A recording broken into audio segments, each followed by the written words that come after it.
10 bahay ang nasunog sa isang compound sa Sampaloc, Maynila. Ayon sa Bureau of Fire Protection, nagsimula ang apoy sa kwarto ng isang bahay, pero hindi pa tukoy ang sanhi nito.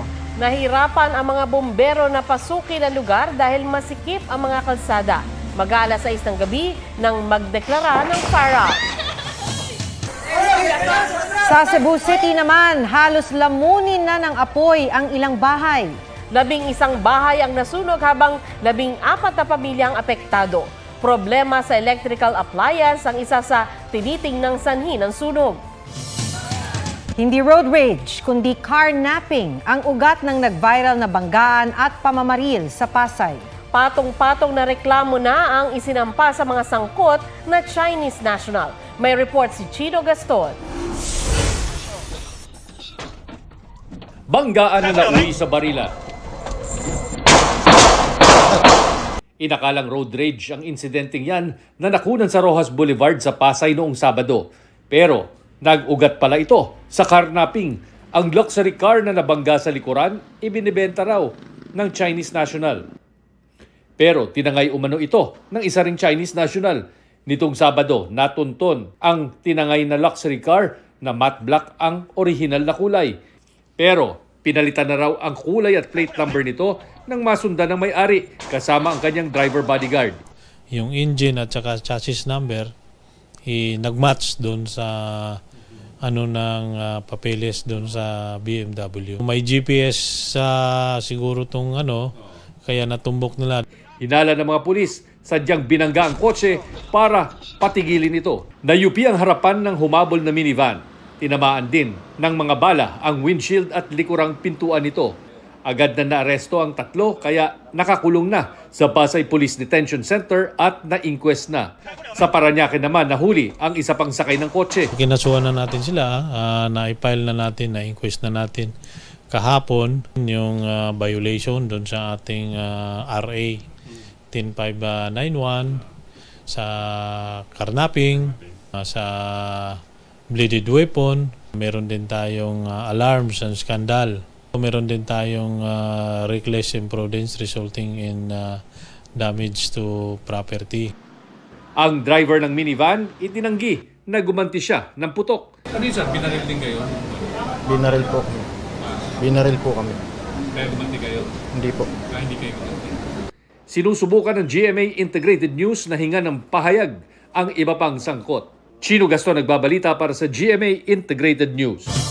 Mula sa selda sa PNP Custodial Center kung saan solo siya at may sariling kama at banyo, mahigit 40 PDL na ang kasama ngayon ni dismissed Mayor Alice Go sa seldang pangsyam lang sa Pasig City Jail Female Dormitory.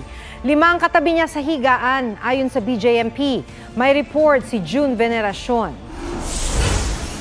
Sa isolation room muna inilagay si dismissed Mayor Alice Go nang ilipat sa Pasig City Jail Female Dormitory pasado alas 9:30 ng umaga. May nakita kasing impeksyon sa baga ni Go base sa medical examination ng PNP. Inilipat si Go mula sa PNP Custodial Center alinsunod sa commitment order ng Pasig RTC Branch 167 kaugnay ng kasong qualified human trafficking. May kasama po siyang 3 doon na may tuberculosis case. Inassure naman ng ating doktor na hindi na ito nakakahawa yung 3 na naka-isolate. Sumailalim si Go sa saliva test para alamin kung may tuberculosis siya. Nang lumabas na negatibo ang resulta, inilipat na siya sa regular na selda kasama ang mahigit 40 iba pang inmate. Humiling ang kampo ni Go na manatili sa kustudiya ng PNP, bagay na pinayagan ng korte. We filed our urgent motion to transfer her detention to PNP Custodial because of her threats. We have to coordinate with them kung paano yung mangyayaring transfer uli sa kanya pabalik sa sa custodial facility. Pero naglabas ng panibagong utos ang korte na nagsabing moot o wala ng saysay ang naunang court order dahil nailipat na si Go. She will remain in our custody until further notice o my court order. Bukas, inaasahang dadalo si Go sa pagdinig ng Senado ukol sa Pogo. 7 naman sa mga kasama ni Go na kinasuhan ng qualified trafficking ang sumuko at hawak na ngayon ng NBI. Pero itinanggi nilang sangkot sila sa krimen. 4 sa kanila, nagpakilalang tindera sa palengke sa bayan ng Concepcion. Noong 2019 daw, nag-apply sila ng lending. Malamang doon sir lang nakuha ang pangalan nila. Pero hindi sila na kita mismo hindi sila kilala Mayor Goo. Lahat ng claim nila ngayon na voluntarily surrendered nga sila, lahat ang claim nila nagamit lang sila. Yung allegations na yun, justifications nila sa sarili nila, malalabas yan during trial. Ang babae namang ito na itinuro ng NBI na presidente ng isa sa mga kumpanya. Nag-invest lang daw sa kumpanya ni Go na aniyay nag-ooperate ng online gaming. Pero hindi raw siya sangkot sa trafficking. Ang investment na po ito nung inalok po sa akin ay online gaming. Hindi po si dismissed Bamban Mayor Alice Go ang nag-alok sa akin. Iba pong tao. Ang kanyang kapatid ay malapit daw kay Go at isa sa kanyang mga kapwa-akusado. Siya ang itinuturo ng dalawa pang lalaking sumuko rin na nagpasok daw sa kanila sa kumpanya. Takot na po kami sa seguridad po namin. Hindi po biro yung mga taong nasa likod po nito. Doon po sa sinasabi niyang ginamit ang pangalan, siya po ay pumirma, inalok din po sila dito para mag-invest. Sila po ay nakakabasa, nakakasulat. Ayon sa NBI, posibleng gawing state witness ang mga sumuko, pero depende sa impormasyong hawak nila. June Veneracion nagbabalita para sa GMA Integrated News. Anak ni dating presidential spokesperson Harry Roque dumulog sa Korte Suprema para humingi ng proteksyon para sa kanyang ama at para hindi maipatupad ang warrant of arrest na inisyu ng Quadcom. Vice President Sara Duterte ipinaubaya na sa plenaryo ng Kamara ang pagtalakay sa proposed budget ng OVP para sa 2025. Ang panukalang budget ng Office of the President naman, sa loob lang ng 10 minuto, lusot na sa Senate Finance Committee. Mark Salazar, nagbabalita para sa GMA Integrated News. Bye, Joy. Sige na, babay na. Ilang babay pa ba to?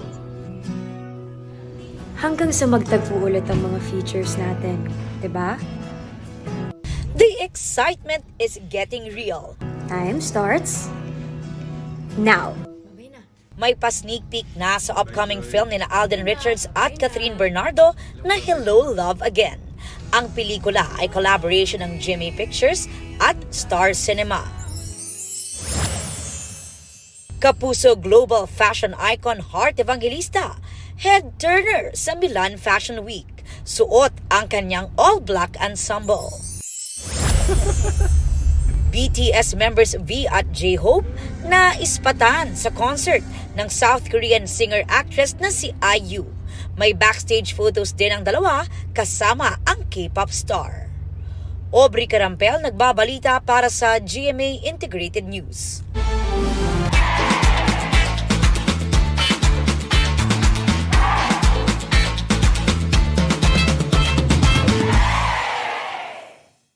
Huwag magpahuli sa mga balitang dapat ninyong malaman. Mag-subscribe sa GMA Integrated News sa YouTube.